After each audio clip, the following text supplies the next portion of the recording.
A lot of times, and the media has been amazing, don't get me wrong, but the media sometimes I feel like is speaking to the people who are already believe in science and facts and so on, and B, maybe a something of a section of people beyond that, but there's still this huge chunk of people who seem relatively impervious to facts, reporting, science, discussion, logic, and the like. And I'm curious from both of you, how you think maybe we could reach some of those people. I mean, Sophia, for example, you have an audience that's not Jacqueline's audience. It's broader. And you've obviously done so much with your podcast and the like to try and reach some of these people. I don't know if you have thoughts. Well, sure. I think, and especially for me, part of the motivation to start Work in Progress, to do the podcast, was to have these conversations in longer form, because understanding the data around confirmation bias, I needed to understand how we could fight over facts. How, a person, for example, who doesn't believe in science, when I say 2 + 2 = 4, says, no, it doesn't. It's but 2 + 2 does equal 4. It's a fact. Light works on a spectrum. That's a fact. I don't understand how we could be debating these things.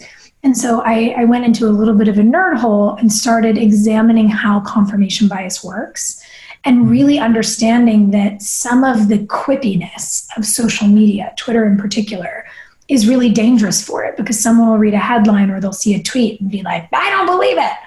But if they listen, Neal, for example, to our episode of the podcast, and they listen to us have a conversation, they get to know you as a person. They hear about your kind of American experience. They know where you went to school, and they hear about what you've learned in practicing law at the highest levels of government.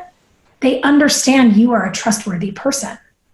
There is a need for familiarization, and we see that in so many areas. We saw it leading up to the Supreme Court fight about marriage equality, that so many people who protested marriage equality, the minute they got to know one LGBTQ person, thought, oh my God, well, of course Dave should be able to get married. Of course I'd never want, Mary and Alice to not be able to get married. So there is something about how when the other ceases to be other, that we can see each other again. And that's why I try to bring these conversations to my audience. I try to offer them a window in and access to some of the people I'm fortunate enough to have access to because of my work as an activist and in politics.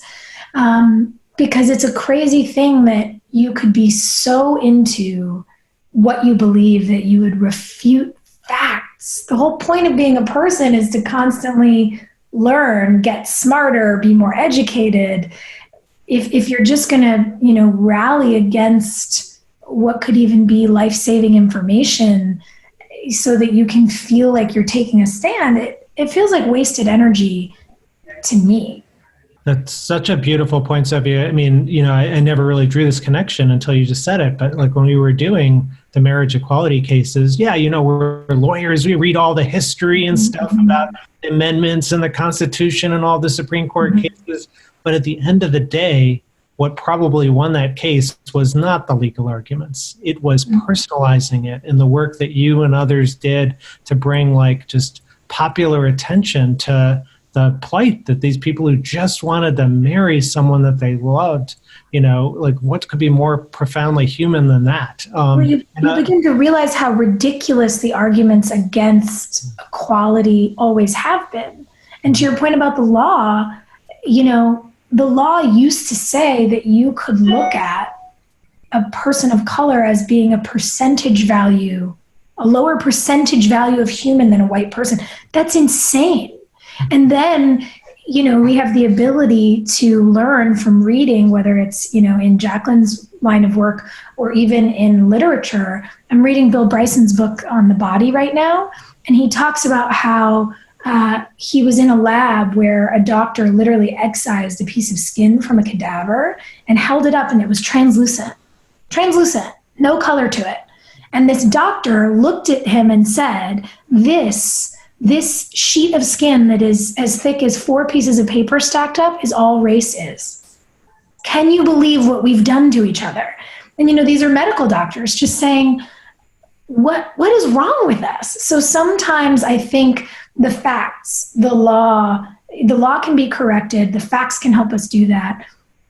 But if the fact of the thickness of human skin wasn't enough, maybe you need to listen to a person's story and understand how discrimination has affected their life so that you then go out and support their legal case to fight, discriminatory policy. It's like, in my opinion, it takes a little bit of everything: humanity, investigation, good journalism, good law, and always a willingness as people to re-examine why we believe what we believe and figure out what those beliefs are rooted in.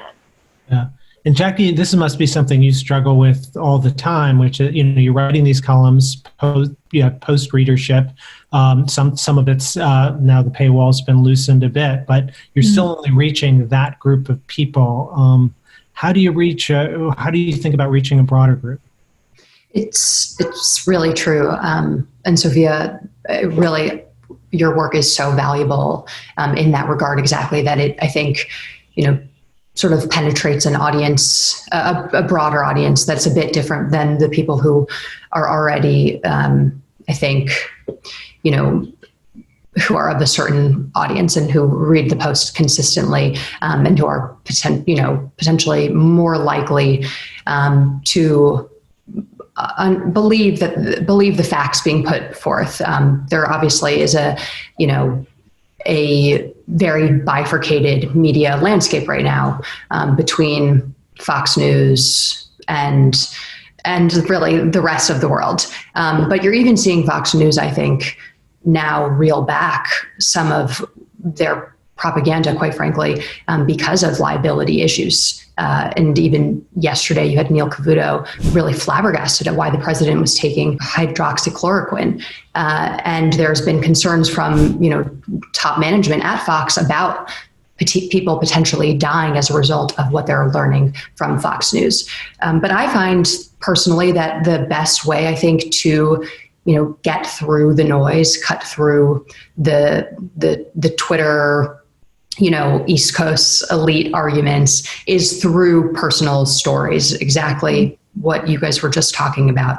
That the stories that resonate most with the widest audience are the personal, the human stories. I think that's most simply expressed in, the way some people have been changing their minds even about COVID after losing someone close to them.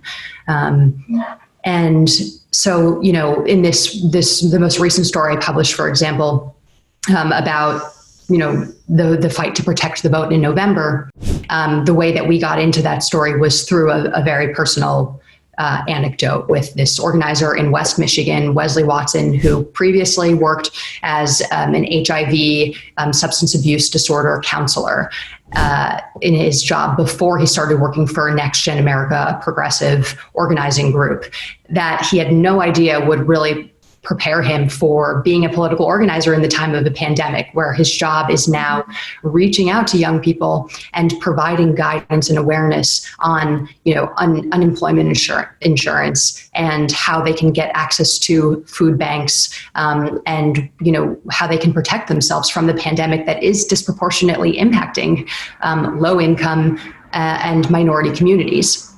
And so we were able to get at the story through Watson's lens, which also really, I could ramble on forever about this, because he also focuses on low propensity voters of young people who are currently in juvenile detention centers, makes contact with them and prepares them to register to vote once they are released, which is, obviously a whole different conversation on whether or not formerly incarcerated people have the right to vote. But anyways, we found that his story was the most compelling way to get into this, to really illustrate the bigger picture. And I always find that audiences understand that more when there is a real world story to understand why something matters.